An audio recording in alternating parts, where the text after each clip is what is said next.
नमस्कार दोस्तों, मैं हूं सूरज कुमार और आप देख रहे हैं IGNOU IQ Hindi YouTube channel. आज हम BPSC 104 यानी भारत में राजनीतिक प्रक्रिया के चैप्टर 2 इकाई 2 में पढ़ेंगे भारत में राजनीतिक दल के बारे में। इस पूरे चैप्टर में हम जितने भी दल हैं, चाहे वो राष्ट्रीय दल हो, चाहे वह पंजीकृत दल हो या फिर वो क्षेत्रीय या राज्य दल हो, उन सभी दलों के बारे में डिटेल्स में हम इस चैप्टर में पढ़ेंगे।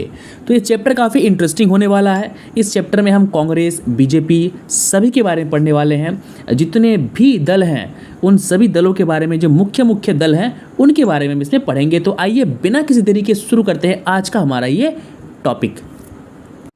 देखिए, आप जब यूनिट 1 पढ़ेंगे, आपने अगर पढ़ा होगा यूनिट 1, तो उसमें मैंने ये बताया था कि भारत में लगभग 2400 के आसपास राजनीतिक दल हैं, जिनमें से 7 राष्ट्रीय दल हैं, नेशनल लेवल की पार्टी है।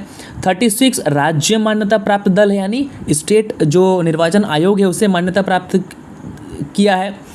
329 क्षेत्रीय दल हैं और लगभग 2044 पंजीकृत दल हैं, जिसे अपरिचित दल के बारे में अपरिचित दल के रूप में जाना जाता है। अब ये पंजीकृत और अपरिचित दल है क्या, इसे हम इस चैप्टर में ही जानेंगे। तो आइए हम लोग शुरू करते हैं। सबसे पहले जान लीजिए कि भारत में राजनीतिक दलों के कितने प्रकार होते हैं। देखिए, सबसे पहला होता है राष्ट्रीय दल, फिर राज्य या क्षेत्रीय दल। देखिए, राज्य दल को क्षेत्रीय दल भी कहते हैं, लेकिन ये जो चुनाव आयोग है, निर्वाचन आयोग है, इसे क्षेत्रीय दल ना कहकर राज्य दल कहता है। कौन? चुनाव आयोग। चुनाव आयोग के पास क्षेत्रीय दल बोलकर कोई शब्द नहीं है, ये बात जान लीजिए।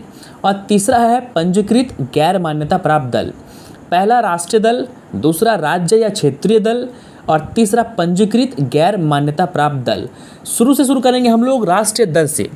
निर्वाचन आयोग के अनुसार किसी दल को राष्ट्रीय पार्टी होने के लिए कम से कम निम्नलिखित योग्यताएं चाहिए।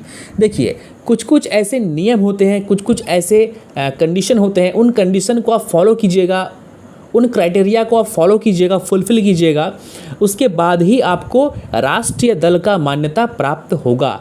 राष्ट्रीय दल का मतलब होता है कि जो पूरे देश भर में चुनाव लड़ता है, जिसके पार्टी के जो नेता होते हैं वो प्रधानमंत्री बनने तक का दावा करते हैं, ये होता है राष्ट्रीय दल। और एक राष्ट्रीय दल होने के लिए कुछ चीज़ें हैं जो आपके पास होनी चाहिए, कुछ क्राइटेरिया है, कुछ नियम है जिसको फॉलो करना बहुत ज़रूरी है। उसके बिना आप राष्ट्रीय दल का मान्यता प्राप्त नहीं कर सकते। तो कौन से हैं वे 3 योग्यताएं जो एक दल के पास होंगी, तभी वो दल कहलाएगा राष्ट्रीय दल। देखिए, राष्ट्रीय दल मतलब सीधा समझ लीजिए कि वैसा दल जो पूरे देश भर में 28 राज्यों में चुनाव लड़ती है, वो है राष्ट्रीय दल। राष्ट्रीय दल का जो अध्यक्ष होता है, मेन मुखिया होता है, वो प्रधानमंत्री बनने तक का दावा करता है। क्यों? क्योंकि वो जानता है कि मैं पूरे देश में चुनाव लड़ूंगा और एक दिन अगर हर एक स्टेट से मुझे 10 सीट भी मिलती है, सपोज दैट 10 सीट ही मिलती है, तो मैं 280-90 सीट में लाने की क्षमता रखता हूँ। तो मैं एज अ प्राइम मिनिस्टर का मैं दावा करता हूँ। तो जो योग्यता है वो ये है कि उसे कम से कम 3 राज्यों से लोकसभा में कम से कम 2% सीटें प्राप्त करनी होती है। देखिए, लोकसभा में 545 सीटें हैं, ठीक है? कितना सीटें हैं? 545 सीट है।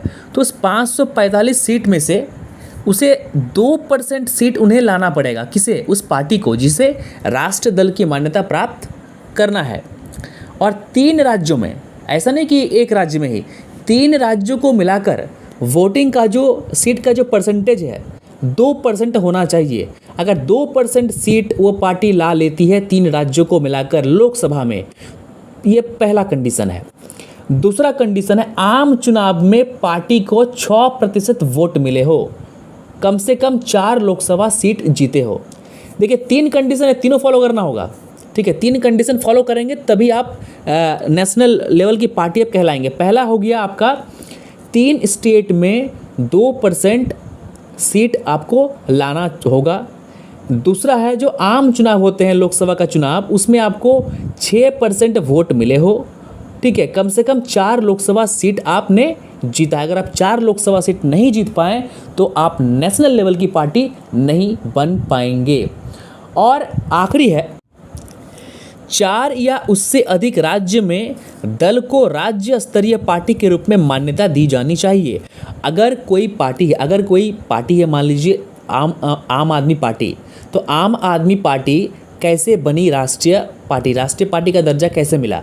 सबसे पहले उसने दिल्ली पे कब्जा किया, वहाँ बहुमत लाया, पंजाब में कब्जा किया, वहाँ बहुमत लाया, गुजरात में चुनाव लड़ा, गोवा में चुनाव लड़ा, 2-3 जगह और भी अच्छा खासा सीट उनको जो है मिला है।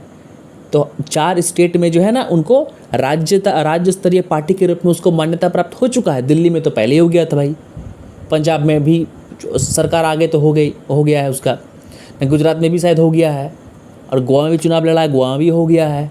तो इस कारण से 4 राज्यों में जो है ना आम आदमी पार्टी को 4 राज्यों में राज्य स्तरीय पार्टी का दर्जा दिया गया है, और इसीलिए जो है ना उसे राष्ट्रीय दल का दर्जा मिल गया। ये समझ में आया आपको? अब देखिए 2020 में भारत में 7 राष्ट्रीय दल हैं। अब राष्ट्रीय दल कौन कौन से आप नाम देख लीजिए, इसमें कुछ ऐड होंगे, ठीक है। भारतीय राष्ट्रीय कांग्रेस, भारतीय जनता पार्टी, बहुजन समाजवादी पार्टी जिसकी जो अब अध्यक्षा हैं वो कौन है? मायावती, भारतीय कम्युनिस्ट पार्टी एंड मार्क्सवादी पार्टी। यहाँ पे 2 है, कंफ्यूज नहीं करना है। पहला है CPI और दूसरा है CPIM, यानी भारतीय कम्युनिस्ट पार्टी, मार्क्सवादी पार्टी। उसके बाद है राष्ट्रवादी कांग्रेस पार्टी NCP, जो शरद पवार जो है ना महाराष्ट्र में उनका पार्टी है। और आखिरी है अखिल भारतीय तृणमूल कांग्रेस TMC भी जो है ना राष्ट्रीय पार्टी बन चुकी थी, बट इन प्रेजेंट में आपको अपडेट करके बता रहा हूँ कि इन प्रेजेंट TMC से वो दर्जा छीन लिया गया है, क्योंकि जो क्राइटेरिया है वो फुलफिल नहीं कर पाई। क्यों नहीं कर पाई? बहुत जगह चुनाव जो है ना वो हार गई। अपने स्टेट में ही विधानसभा चुनाव जब हुआ तब BJP जो है ना बहुत सारे सीट जो है वहाँ पे लाई है, और अभी जो है TMC को हटाकर आम आदमी पार्टी को उसमें ऐड किया गया है। अगर आप देखना चाहते हैं तो आप इंटरनेट में जाके देख सकते हैं। अब देखिए, अब दूसरा पॉइंट है राज्य दल या क्षेत्रीय दल। आपको मैंने पहले ही कह दिया कि चुनाव आयोग या निर्वाचन आयोग के पास क्षेत्रीय दल का संकल्प नहीं है। क्षेत्रीय दल क्या होता है उसे नहीं पता। क्यों? क्योंकि वो क्षेत्रीय वर्ड का इस्तेमाल नहीं करता है। निर्वाचन आयोग क्षेत्रीय दल की जगह राज्य दल कहता है, लेकिन आप बोलचाल के भाषा में हम लोग क्षेत्रीय दल भी बोल सकते हैं या क्षेत्रीय पार्टी भी बोल सकते हैं। तो एक पार्टी को राज्य दल या क्षेत्रीय दल, राज्य दल मतलब ये स्टेट का है। जैसे TMC मूल कहाँ का है? बंगाल का है। तमिलनाडु में क्या है? DMK है, AIDMK है। उसके बाद चल जाओ महाराष्ट्र, आप शिवसेना है। आप झारखंड में आओ, झारखंड मुक्ति मोर्चा है। आप चले जाओ उड़ीसा, वहाँ पर क्या है? BJD, बीजू जनता दल वहाँ पर है। तो उसे जो राज्य की पार्टी होती है उसे राज्य दल कहते हैं या क्षेत्रीय दल कहते हैं। वो उसी राज्य में चुनाव लड़ती है, कभी कभार बाहर जाती है, लेकिन उसका मेन फोकस रहता है कि हम अपने स्टेट में, जैसे TMC का फोकस क्या है कि मुझे यहीं पर राज करना है, मुझे यहीं का CM बनना है। हेमंत सोरेन जी का जो है उनका लक्ष्य क्या है? उनका लक्ष्य है कि मुझे झारखंड का CM बनना है, उन्हें थोड़ी जाकर उड़ीसा का CM बनना होगा। तो पूरा फोकस वो कहाँ करते हैं? अपने राज्य में करते हैं, और इसीलिए वो राज्य दल कहलाता है। लेकिन अगर आप आम आदमी पार्टी को देखें तो वो अपने क्षेत्र का विस्तार कर रहा है। पहले दिल्ली, फिर पंजाब, फिर गुजरात, फिर गोवा। तो वो अब क्या हो गया? वो क्षेत्रीय दल से बाहर निकलकर वो क्या बन गया? वो एक राष्ट्रीय दल बन गया। तो क्षेत्रीय दल या राज्य दल का मान्यता प्राप्त करने के लिए आपको 4 चीज़ें चाहिए, 4 योग्यताएं आपके पास होनी चाहिए। देखिए, पहला, उसे कम से कम 5 वर्षों तक राजनीतिक गतिविधि में होना चाहिए, मतलब 5 साल से आप पॉलिटिक्स कर रहे हैं, पहला। दूसरा है उसे आम चुनाव में 4% और राज्य चुनावों में 3% स्थान प्राप्त होना, 3% जो है ना उन्हें सीट प्राप्त होना चाहिए, तभी आप एक राज्य पार्टी बन पाएंगे। पहला क्या है? पहला है उसे कम से कम 5 वर्षों तक जो है ना राजनीतिक गतिविधि में होना चाहिए। दूसरा है जो आम चुनाव, माने लोकसभा का चुनाव हुआ तो उसमें 4% किसमें? आपका आम चुनाव में, लोकसभा में, और विधानसभा में जिस राज्य में उनको मान्यता प्राप्त चाहिए। झारखंड मुक्ति मोर्चा कोई पार्टी है, उस पार्टी को सपोज दैट उड़ीसा का उसको दर्जा चाहिए कि राज्य पार्टी का, तो उड़ीसा में जब विधानसभा का चुनाव होगा ना तो उस चुनाव में उन्हें कम से कम 3% जो है ना उसको सीट मिलना चाहिए। 3% अगर उसको सीट नहीं मिला उड़ीसा में, तब उड़ीसा का जो निर्वाचन आयोग समिति है, तो वो निर्वाचन आयोग समिति झारखंड मुक्ति मोर्चा जो पार्टी है उस पार्टी को उड़ीसा राज्य का राज्य दल का दर्जा नहीं देगा। तीसरा है, इसके अलावा इसमें 6% वोटों का समर्थन होना चाहिए। मतलब जो कुल वोट होगा ना, टोटल वोट, ठीक है, काउंटिंग में उसका 6% वोट इस पार्टी को आना चाहिए। अगर 5.5% ही वोट आता है तब भी नहीं मिलेगा। 6% या उससे अधिक का अगर वोट परसेंटेज मिलता है किसको, उस पार्टी को जिसे राज्य का दर्जा चाहिए, राज्य दल का दर्जा चाहिए, उसे अगर मिलता है 6% वोट, तब जाकर उसे राज्य दल या क्षेत्रीय दल का दर्जा मिलता है। और आखिरी है, किसी इकाई को राज्य पार्टी का दर्जा तब दिया जा सकता है भले ही वो लोकसभा में या विधानसभा में कोई स्थान नहीं प्राप्त किया। मतलब उसके पास कोई सीट नहीं है, ना विधानसभा में उसका कोई एमएलए है, ना लोकसभा में उसका कोई एमपी है, उसके बाद भी उसे राज्य दल का दर्जा दिया जा सकता है अगर वह पूरे राज्य में डाले गए कुल मतों में से 8% जो ये है वो जीत होनी चाहिए। मतलब 8% जो है ना वोट आपका अधिक होना चाहिए। 8% अगर आप वोट अधिक लाते हैं तो आपको क्या होगा, आपको उस राज्य का राज्य दल के रूप में आपको दर्जा मिल जाएगा। अब देखिए आखिरी है पंजीकृत गैर मान्यता प्राप्त दल। इसमें बहुत लोग कंफ्यूज करते हैं। बहुत सारे लोग सोचते हैं कि पंजीकृत और गैर मान्यता प्राप्त दल है क्या। सुन लीजिए, पंजीकृत दल वह दल होता है जिसे न तो राज्य दल माना जाता है और न ही राष्ट्रीय दल माना जाता है, परंतु उसका पंजीकरण निर्वाचन आयोग के पास होता है। इसे अपरिचित दल भी कहा जाता है। वर्तमान में भारत में लगभग 2050 से अधिक पंजीकृत दल है। मतलब कि ऐसा दल जिसे न तो राज्य निर्वाचन आयोग ने मान्यता प्राप्त किया है और न ही भारत का जो निर्वाचन आयोग है, यानी ना तो वो राष्ट्रीय दल है ना ही वो राज्य दल है, तो वो कौन सा दल है, वो है पंजीकृत दल। तो आइए अब हम पढ़ेंगे 2.3 राष्ट्रीय दल। राष्ट्रीय दल है क्या, ये तो आप पूरा का पूरा समझ गए हैं। तो देखिए राष्ट्रीय दल में सबसे पहले हम क्या पढ़ेंगे, भारतीय राष्ट्रीय कांग्रेस। इसलिए पढ़ेंगे क्योंकि भारतीय राष्ट्रीय कांग्रेस भारत की सबसे पुरानी पार्टी है, सबसे बड़ी पार्टी कभी हुआ करती थी, लगातार कई सारे चुनाव लड़े, भारत को बहुत सारे पावरफुल प्रधानमंत्री दिया है इस पार्टी ने। तो पहले हम इस पार्टी को पढ़ेंगे और किताब में भी पहले इस पार्टी का ही जिक्र है। तो आइए शुरू करते हैं। देखिए भारतीय राष्ट्रीय कांग्रेस को पहले समझिए आप। भारतीय राष्ट्रीय जो कांग्रेस है ना, ये पार्टी, इसको पार्टी के रूप में इसको चुनाव लड़ने के लिए नहीं बनाया गया था। कांग्रेस का जब निर्माण किया गया 1885 में A.O. ह्यूम द्वारा, तब इसका सिर्फ एक ही लक्ष्य था, भारत को आज़ाद कराने का। ये एक क्रांतिकारी संगठन था, ना कि चुनावी दल।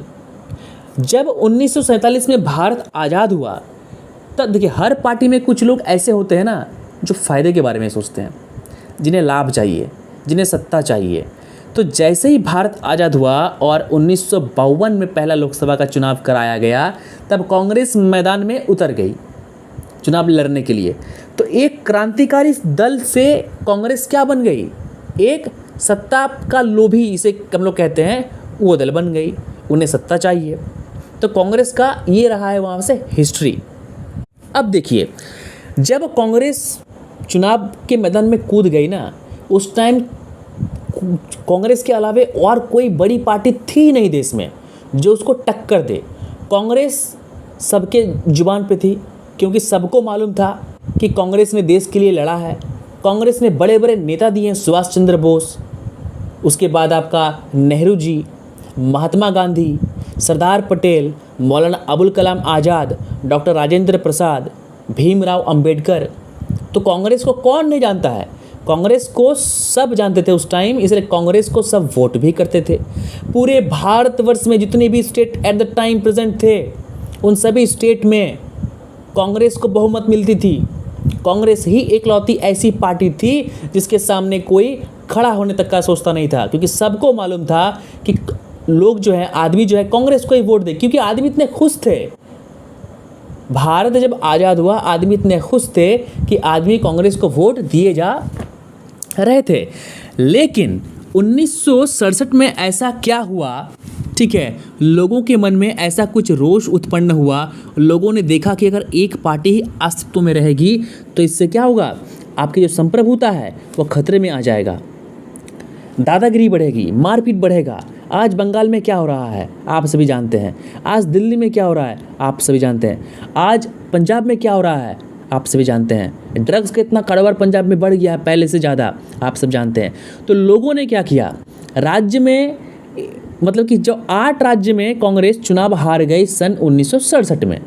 क्यों हार गई? क्योंकि कांग्रेस के विरोध में एक गैर कांग्रेसी सरकार की एक स्थापना हुई। गैर कांग्रेसी सरकार की स्थापना हुई। इस गैर कांग्रेसी सरकार के जो ये संगठन था, ये जो पार्टी थी, ठीक है, इस पार्टी में बहुत छोटे मोटे दल आपस में मिल गए थे। किस चीज़ के लिए? कांग्रेस को हराने के लिए। और ऐसा हुआ भी। इसके परिणाम स्वरूप कांग्रेस ने 8 राज्यों के चुनाव, विधानसभा चुनाव हार गए।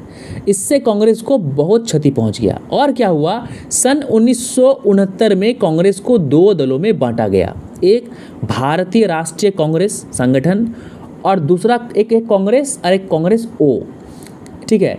तो कांग्रेस जो ओ था ना, उसका नेतृत्व कामराज कर रहे थे। कामराज कौन थे? तमिलनाडु के सीएम थे और इंदिरा गांधी के खासम खास सलाहकार थे। और भारतीय राष्ट्रीय कांग्रेस रिक्विजिशन कांग्रेस आर, एक था कांग्रेस ओ जिसका नेतृत्व कामराज कर रहे थे, और एक था कांग्रेस आर जिसका नेतृत्व कौन कर रही थी? श्रीमती इंदिरा गांधी। लेकिन इंदिरा गांधी की अध्यक्षता वाली कांग्रेस ने 1971 में आम चुनावों में सर्वाधिक सीट जीतने वाली पार्टी के रूप में उभरी। यानी कामराज क्या हुआ? कामराज हार गए। कामराज हार गए। कामराज जो के कामराज थे ना, आपको के कामराज के बारे में थोड़ा सा मैं बताऊं। के कामराज इंदिरा गांधी के चुनावी सलाहकार थे। इंदिरा गांधी के खासम खास, एकदम खासम खास। और उस टाइम कांग्रेस के सबसे बड़े ताकतवर, गद्दावर, शिक्षित, बाहुबल नेता में से अगर कोई थे एक नंबर पर, तो वह के कामराज थे। के कामराज इतने बुद्धिमान थे, इतने चतुर थे, ठीक है, कला के इतने निपुण थे कि वह चाहते तो प्रधानमंत्री तक बन सकते थे। लेकिन उन्होंने एक इंटरव्यू में कहा कि मैं प्रधानमंत्री सिर्फ इसलिए नहीं बना क्योंकि मुझे अच्छे से हिंदी नहीं आती। इसलिए भारत में प्रधानमंत्री पद पर जाने के लिए, प्रधानमंत्री बनने के लिए आपको हिंदी बेल्ट का होना चाहिए। अगर आप हिंदी बेल्ट से नहीं हैं तो ये देश आपको नहीं चुनेगा, आप जीत नहीं सकते। तो बाद में क्या होता है, के कामराज और इंदिरा गांधी के बीच में मनमुटाव होता है, तनाव होता है, टकराव होता है। और उसके बाद कांग्रेस 2 खेमों में बढ़ जाती है, कांग्रेस ओ और कांग्रेस आर। कांग्रेस ओ कामराज का, कांग्रेस आर इंदिरा गांधी की। क्लियर है? 1971 में इंदिरा गांधी का जो कांग्रेस आर है वो चुनाव जीत जाती है। बस इतना ही है। 1971 के आम चुनाव में तथा लोकसभा चुनावों में 518 सीटों में से कांग्रेस को 352 सीट मिला। यानी बेहतरीन जीत, भयंकर जीत, बहुमत के साथ जीत। तो ये था कांग्रेस का इतिहास दल के बारे में। अब बात करेंगे भारतीय जनता पार्टी के बारे में। बीजेपी, भारतीय जनता पार्टी या भाजपा। देखिए, सबसे पहले भाजपा का इतिहास जानिए। भाजपा का नाम पहले भाजपा का भी था ही नहीं। भाजपा जो थी, सबसे पहले उसका जो मूल रूप था वो था जनसंघ। और जनसंघ का जो स्थापना जिन्होंने किया था वो थे श्यामा प्रसाद मुखर्जी। इसलिए आप देखते होंगे कि भाजपा वाले जो है ना, वो काफ़ी प्रचार करते हैं उनका, श्यामा प्रसाद मुखर्जी का। अपने किसी भी फंक्शन में, कार्यक्रम के पीछे जो है उनका फ़ोटो वो आपको लगा हुआ मिल जाएगा। जनसंघ से बनी जनता पार्टी, और जनता पार्टी से क्या हो गई? बीजेपी। ये था पूरा इतिहास। बीजेपी ने अब तक देश को 2 प्रधानमंत्री दिए हैं। एक हमारे अटल बिहारी वाजपेयी और दूसरे नरेंद्र मोदी जी। भारतीय जनसंघ की स्थापना सन 1951 में हिंदुओं की राजनीतिक शाखा के रूप में हुई। राष्ट्रीय संगठन राष्ट्रीय स्वयंसेवक संघ, जनसंघ, भारतीय संघ की स्थापना एक विख्यात वकील श्यामा प्रसाद मुखर्जी ने किया था। भारतीय जनसंघ ने 1960 के दशक में भारत में हिंदी भाषी क्षेत्र में अच्छा खासा समर्थन प्राप्त किया। अब देखिए 1977 यानी 1977 के बारे में हमने आपको बताया है कि इंदिरा गांधी ने, यानी कांग्रेस की सरकार ने, इंदिरा गांधी ने सन 1975 में इमरजेंसी लगा दिया पूरे देश भर में। इससे क्या हो गया, लोगों में एक रोष हो गया, लोगों में एक भय का माहौल बन गया कि अगर फिर से कांग्रेस आई, अगर फिर से इंदिरा गांधी जीत कर आई तो हो सकता है फिर से वो ऐसा कुछ करेगी, क्योंकि इमरजेंसी में सब कुछ बंद था, कोविड वाला काम हो गया था। बड़े बड़े नेता को, क्रांतिकारियों को जेल में डाल दिया गया था, समाज सेवियों को, पत्रकारों को जेल में डाल दिया गया था। जितने भी आम आदमी के जितने भी अधिकार होते हैं, प्रेस की आज़ादी, अखबार नहीं आ रहे थे, न्यूज़ चैनल बंद हो चुके थे, सारा कंट्रोल प्रधानमंत्री के पास था। वो जो चाहेंगी वो करेंगी, जो चाहेंगी वो करेंगी। पूरे देश में मिलिट्री रूल था, लोगों को पकड़ पकड़ कर उसके नसबंदी कराए जा रहे थे। ऐसे में कैसे कोई पार्टी जीत सकती है? ऐसे में कैसे कोई जनता जो है उस पार्टी को वोट दे सकती है? परिणाम क्या हुआ? 1977 में जब लोकसभा का चुनाव हुआ ना, कांग्रेस हार गई। कांग्रेस हार गई। और कांग्रेस क्यों हारी? क्योंकि 4 अन्य दलों के साथ बीजेपी का भी विलय हो गया। किसमें? जनता पार्टी में। 1977 के चुनाव से पहले विलय हो गया, और जब विलय हो गया ना तो फिर वो चुनाव जीत गई और इंदिरा गांधी चुनाव हार गई। जनता पार्टी ने चुनाव जीत लिया। उभरी है, कभी 2 सीट लाई थी भाजपा, आज भाजपा देश में राज कर रही है। लगातार 2 टर्म हो गया नरेंद्र मोदी जी का। 2024 में अगर फिर से वो जीत जाते हैं तो उनका तीसरा टर्म भी हो जाएगा। तो ये रहा भाजपा का इतिहास। अब मैं आपको बताऊंगा बहुजन समाजवादी पार्टी यानी बसपा। बसपा जो है ना, देखिए सिंपल से जान लीजिए, अधिक कुछ आपको पढ़ना इसमें है नहीं। बहुजन समाजवादी पार्टी की जो अध्यक्षा हैं वो है मायावती। मायावती उत्तर प्रदेश की मुख्यमंत्री रह चुकी हैं। मायावती एक दलित परिवार से बिलोंग करती हैं, एक महिला है। और अगर बात करें बहुजन समाजवादी पार्टी की, तो बहुजन समाजवादी पार्टी सिर्फ़ और सिर्फ फोकस करती है दलितों पर। उनका नज़र रहता है कि दलितों के वोट को हम कैसे कैप्चर करें। वो बात करती है हमेशा मंचों से दलितों के लिए। लेकिन आज सिनेरियो बदल चुका है, आज पूरा पॉलिटिक्स का सीन चेंज हो चुका है। आज आपको भारत में रहना होगा तो अच्छा पॉलिटिक्स करना होगा, क्योंकि सोशल मीडिया का ज़माना है। लोगों को मालूम चल रहा है कि आप क्या कर रहे हैं, क्या नहीं कर रहे हैं। आपके भाषण में एक गलती नेक्स्ट डे पूरे न्यूज़ चैनलों में खबर बन जाएगी। इसलिए अभी आप जातीय पॉलिटिक्स कर तो सकते हैं, लेकिन खुलेआम नहीं बोल सकते कि मैं दलितों का पार्टी हूँ, मैं हिंदुओं का पार्टी हूँ, मैं मुस्लिमों का पार्टी हूँ। आपको सबके लिए काम करना होगा, क्योंकि आपको सबका वोट चाहिए। चाहिए नहीं चाहिए, कोई वोट आपको दे नहीं दे वो अलग बात है। भले ही समाजवादी पार्टी को सिर्फ यादव ही वोट दे, लेकिन उस पार्टी को तो एक ब्राह्मण के पास भी जाना होगा, एक बनिया के पास भी जाना होगा वोट मांगने के लिए। ऐसा तो नहीं है कि वो पार्टी घर से निकली, हाँ भाई मैं यादव हूँ, तुम भी यादव हो, चलो भाई हमको वोट दो। ऐसा नहीं होता है, सबके पास जाना पड़ता है वोट मांगने के लिए। अब कोई वोट दे कोई ना दे वो अलग बात है। अब देखिए बहुजन समाजवादी पार्टी जो है ना, वह उत्तर प्रदेश की पार्टी है। उत्तर प्रदेश में यह पार्टी 4 बार सरकार बना चुकी है, और इस पार्टी की नेता मायावती को उत्तर प्रदेश के मुख्यमंत्री के रूप में 4 बार चुना जा चुका है। 4 टाइम्स, 4 बार। इस दल की बात करें तो ये जो दल है ना, इस दल की स्थापना सन 1984 में दलित नेता काशीराम ने की थी। बीएसपी बनाने से पहले काशीराम ने सीमांत समुदाय को संगठित किया, यानी जो दलित थे उसको संगठित किया। 1978 में डीएस। अब देखिए बीएसपी के सिद्धांत के नारे इस जोश को रेखांकित करते हैं कि नारा जो था ना बीएसपी जब अस्तित्व में आई, क्योंकि दलितों के साथ बहुत उपहास हो रहा था, बहुत अत्याचार हो रहा था, तो इसलिए कुछ पार्टी ने क्या हुआ कि दलितों का, अरे भाई दलित जो किसी का बात करता है ना कि मैं दलितों का पार्टी हूँ, मैं दलितों का शुभचिंतक हूँ, सब झूठ है, सब ढकोसला है, सब चुनावी सत्ता के लिए है, सब मुख्यमंत्री और प्रधानमंत्री बनने के लिए है। जनता सबसे बड़ी बुड़बक है। जनता को एक ही बार अधिकार मिलता है 5 साल में एक बार सरकार बदलने के लिए। बाकी नेता आते हैं, मंच से वादा करते हैं, चले जाते हैं, और जनता ज्यों की त्यों बनी रहती है। गरीब और गरीब होता जा रहा है, अमीर और अमीर होता जा रहा है। तो इनका जो नारा था वो क्या था? मत हमारा, राज तुम्हारा, उच्च जाति नहीं चलेगा, नहीं चलेगा। दूसरा था मत से लेंगे पीएम सीएम और आरक्षण से एसपीडीएम। तो ये सब जो थे ना, ये नारे थे किनके? बहुजन समाजवादी पार्टी का। अब देखिए सन 1996 में बीएसपी ने यानी बहुजन समाजवादी पार्टी ने एक राष्ट्रीय पार्टी का दर्जा हासिल कर लिया था। बीएसपी प्रमुख मायावती जो थी वो पहली बार 1995 में उत्तर प्रदेश की मुख्यमंत्री बनी। तो तो यहाँ पे ख़त्म होता है बीएसपी। अब आगे है भारतीय कम्युनिस्ट पार्टी सीपीआई और भारतीय कम्युनिस्ट पार्टी मार्क्सवादी यानी सीपीआईएम। देखिए सीपीआई और सीपीआईएम दोनों अलग अलग है, इस पर कन्फ्यूज़ आपको नहीं करना है। अब देखिए आपको एक शॉर्ट बता रहे हैं हम एकदम छोटा सा कि सीपीएम और सीपीआई है क्या। देखिए भारत में जो कम्युनिज़्म आया, कम्युनिज़्म का मतलब होता है कि वामपंथी। दो तरह की विचारधाराएं होती है, एक वामपंथी और एक दक्षिणपंथी। पूरे विश्व में आप कहीं भी जाओ जहाँ पर लोकतंत्र है, जहाँ पे दो पार्टी की सरकार है, अगर आप वहाँ पे जाओगे ना, अमेरिका में भी दक्षिणपंथी और वामपंथी हैं।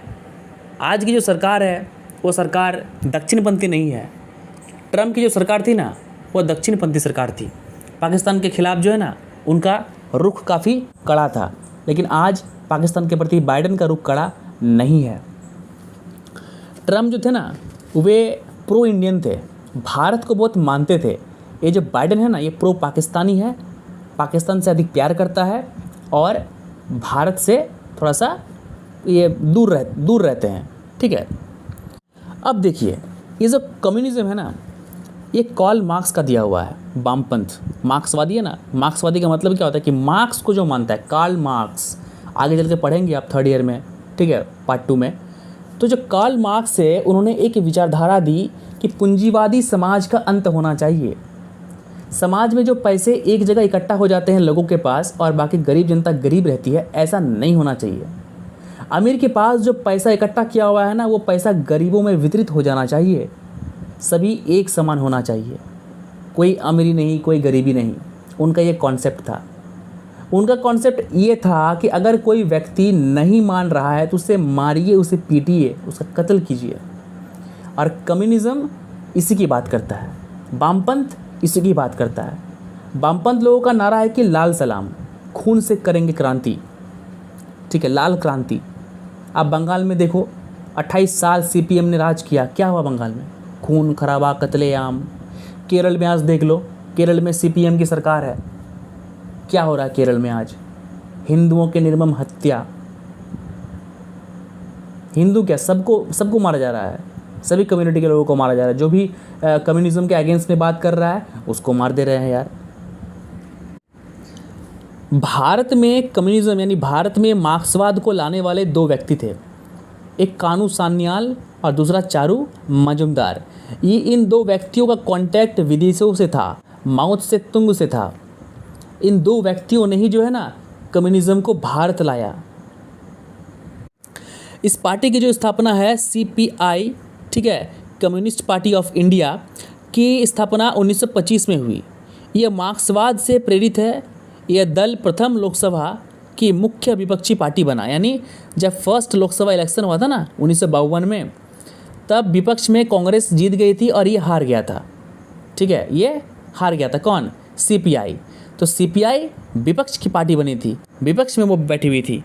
अब देखिए 1957 में चुनाव में सीपीआई केरल विधानसभा का चुनाव जीतने के बाद, माने 1957 में क्या हुआ, केरल में विधानसभा का चुनाव हुआ तो सीपीआई जीत गई। तो जीतने के बाद संसदीय लोकतंत्र में चुनाव जीतने वाली विश्व की पहली कम्युनिस्ट पार्टी बन गई। संसदीय लोकतंत्र मतलब देखिए जितने भी कम्युनिस्ट देश है वहाँ पर एकल गवर्नमेंट है, एक ही पार्टी है। मैंने पहले आपको कहा है एक ही पार्टी है। आप पहला यूनिट पढ़ लो, उसमें एक ही पार्टी का मैंने एकल दल का मैंने बात किया है। लेकिन भारत में की जो शासन प्रणाली है वो क्या है? बहुदलीय है, बहुत सारे दल हैं। उसके बावजूद केरल में, ठीक है, वहाँ का मुख्यमंत्री बन जाता है कौन? सीपीआई का एक आदमी। एक ऐसा कॉन्सेप्ट, एक ऐसा विचारधारा जो बाहरी देश का है, जो चाइना का है, जो रशिया का है, जो कार्ल मार्क्स ने दिया है, उस विचारधारा से इंडिया में एक स्टेट में सीपीआई जीत जाती है। अब सोचो उस पार्टी में ज्वाइन करने वाले लोग भी कैसे हैं और उस पार्टी के उम्मीदवार को वोट देने वाले भी कैसे हैं। उन्हें यहाँ तक समझ में नहीं आता कि जो विचारधारा लेके चल रहे हैं वो कितना खतरनाक है, उससे क्या हो सकता है। और इस चुनाव में जब सीपीआई जीत गया ना तो उसके बाद नंबूदरीपाद केरल के मुख्यमंत्री इसको बनाया गया। किसको? नंबूदरीपाद। इनका पूरा नाम था EMS नंबूदरीपाद। उन्हें केरल का मुख्यमंत्री बनाया गया। भारत में यह पहली गैर कांग्रेसी सरकार भी थी। देखिए उस टाइम क्या था कि पूरे देश में कांग्रेस का सरकार था, लोकसभा में भी, विधानसभा में भी। विधानसभा में ऐसा कोई राज्य नहीं था जहां पर कांग्रेस का सरकार नहीं था, लेकिन एकमात्र केरल 1957 में जो है ना, केरल ने रिकॉर्ड तोड़ दिया। CPI सबसे पहली पार्टी बन गई जो गैर कांग्रेसी पार्टी थी, और उसका राज था एक स्टेट में, उसका CM भी था एक स्टेट में। अब देखिए अभी वर्तमान में क्या है ना, वर्तमान में भी केरल में अभी भी CPI का दबदबा है, लेकिन त्रिपुरा के बंगाल, ठीक है, इन सब में जो था ना, इन सब में भी, बंगाल में तो 28 साल राज किया है CPI, 28 साल CPI राज किया है। लेकिन अब क्या हो गया, अब चेंज हो गया। अब त्रिपुरा में भी ख़त्म हो गया CPI, वहाँ BJP आ गई है। अब बंगाल में भी CPI ख़त्म हो गया, वहाँ TMC आ गई है। अब बचा सिर्फ एक स्टेट केरल, और केरल में BJP ने पूरा फोकस कर रखा है जीतने के लिए। चर्च के पादरियों से मिल रहे हैं, उनसे बात कर रहे हैं, क्योंकि चर्च ही मालिक है। मुस्लिम आबादी काफ़ी कम है केरल में और ईसाई काफ़ी अधिक हैं, तो जीतना का जो समीकरण है वो ईसाई का है। बिना ईसाई और मुस्लिम वोट के आप जीत नहीं पाएंगे। मुस्लिम आपको वोट देगा नहीं, जो नेता लोग बात करते हैं। तो वोट चाहिए आपको किसको? हिंदुओं का और ईसाइयों का। ये कॉन्सेप्ट केरल में भी वर्तमान में चल रहा है। मैं खुल के बता रहा हूँ आपको, मैं न्यूज़ देखता हूँ तो मैं खुल के आपको बता सकता हूँ। तो ये रहा पूरा का पूरा CPI CPM का इतिहास और वोट की राजनीति। अब हम बात करेंगे NCP की, राष्ट्रवादी कांग्रेस पार्टी तथा अखिल भारतीय तृणमूल कांग्रेस। NCP और TMC का हम इस पर चर्चा करेंगे, और इस चैप्टर को हम अभी तक क्लोज नहीं करेंगे। पार्ट 1 है, पार्ट 2 में इसको हम ख़त्म करेंगे। तो देखिए NCP के बारे में थोड़ा जान लीजिए। NCP और TMC जो है ना, ये कभी कांग्रेस की पार्ट हुआ करती थी। कांग्रेस ही टूटा। ममता बनर्जी जब रेल मंत्री थी कांग्रेस में थी, TMC बाद में अस्तित्व में आई। शरद पवार, तृणमूल कांग्रेस की जो मुखिया है ममता बनर्जी, ये सभी कांग्रेसी थे, ये सभी कभी कांग्रेस के मेंबर थे। लेकिन हुआ क्या, कुछ मनमुटाव हुआ। इन्हें लगा कि नहीं, अब हमें जो है सम्मान वो नहीं मिल रहा है, अब हमें CM बनना है। कब तक मंत्री बनकर रहेंगे देश का? एक स्टेट का CM माने एक स्टेट का सर्वोसर्वा, एक स्टेट का प्रधानमंत्री तक का पावर है उसके पास, ठीक है।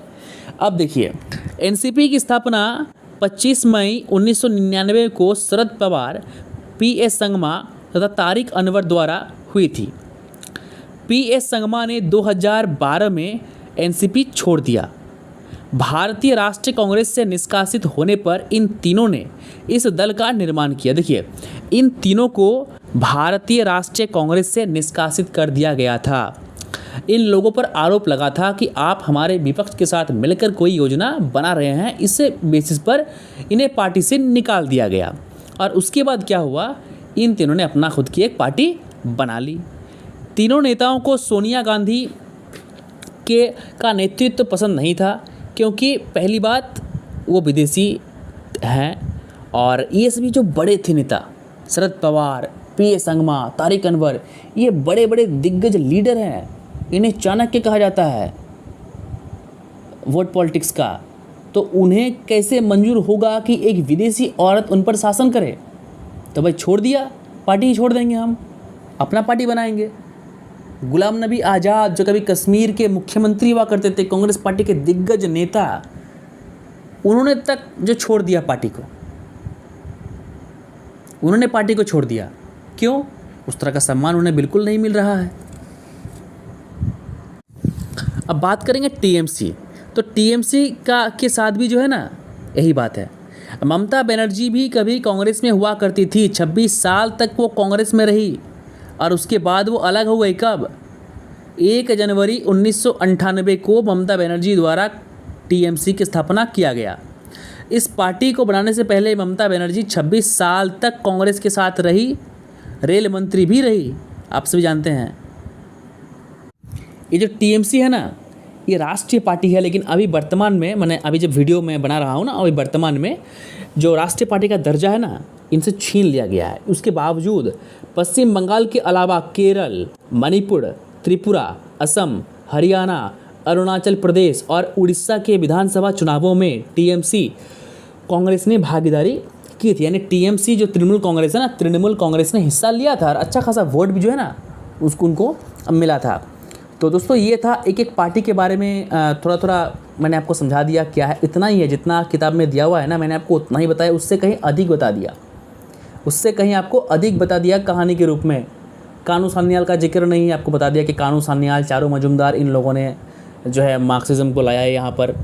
उसके बाद शरद पवार के बारे में आपको बता दिया, टीएमसी के बारे में आपको मैंने बता दिया कब क्या बना है कब क्या नहीं बना है।